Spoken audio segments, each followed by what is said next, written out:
Hello guys, dahil marami pong bunga yung sili namin dito sa bahay, para hindi po siya masayang, gagawin po natin siyang chili powder.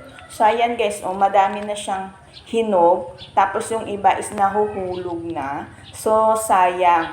So ang gagawin po natin ngayon is, gagawin na lang po natin siyang chili powder. I-harvest po natin siya, tapos ibibilad po natin. So, tara guys, kung madami po kayong sili sa bahay nyo, is ganito na lang po yung gawin nyo po, makakatipid pa po kayo. So, kukunin lang po natin yung mga hinog. Ayan, i-harvest po natin yung mga hinog para ibilad po natin, para gawin po natin chili powder.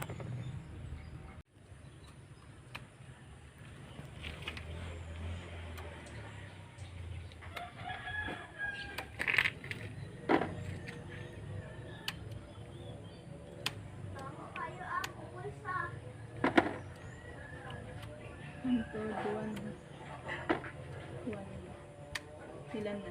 22.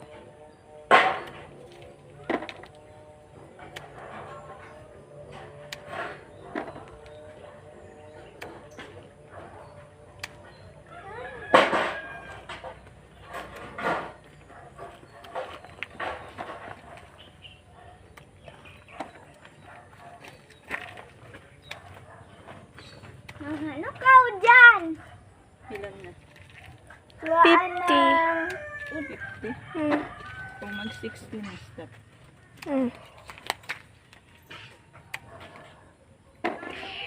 So, ito na yung hinarvest natin na sili, guys.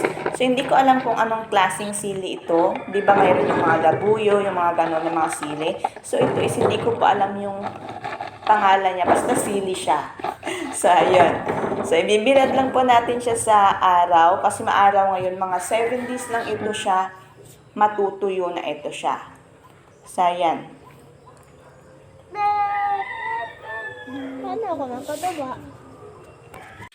After 7 days, ito na po yung binilad natin na sili, guys. So, ayan, tuyo na siya. So, gagawin na po natin siyang chili powder. Para maging powder po yung ating chili, is gagamit po tayo ng blender or yung, ang tawag nun, meat grinder. Yung ganon. So, blender lang po yung available sa amin dito sa bahay. So, blender na lang po yung gagamitin ko po. After po ninyo malagay yung mga sili is, tatakpan nyo po siya bago nyo po siya i-on.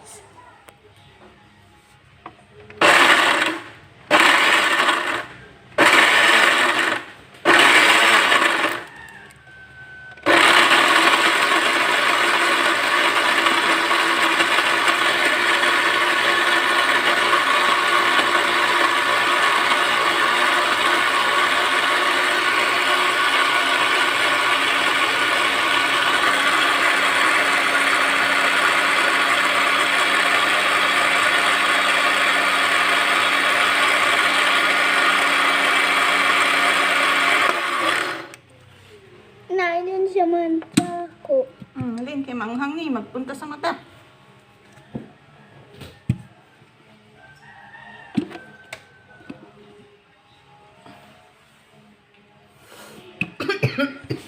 So, kapag i-check nyo po, is wag nyo po muna siya agad i-open kasi yung usok po niya is maanghang. Kaya inubo po kami dito, guys. Yaman. Mabaho. Bakit na?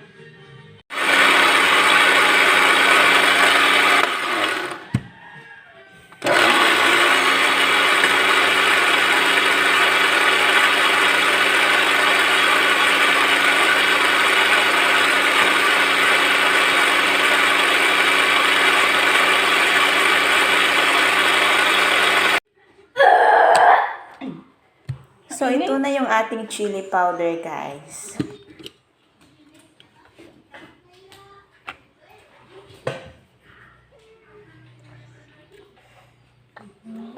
So, ita-transfer ko na po siya sa aking condiment bottle, guys, na binili ko dati sa Shopee. So, doon ko na lang po siya ilalagay. So, yung condiment bottle ko, guys, is ito siya.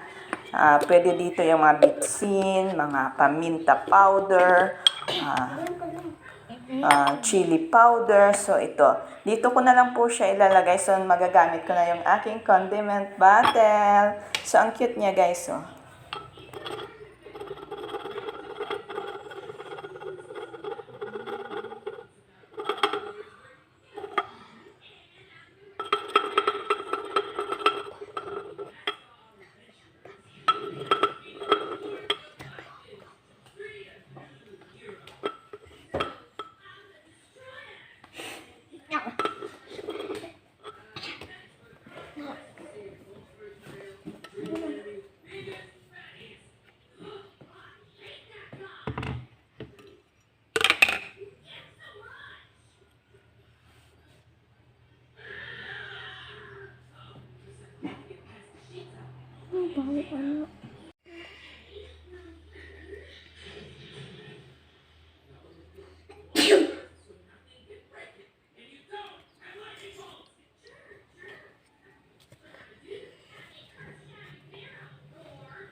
Para sa mga tipid tips video guys, please follow my page. Thank you for watching.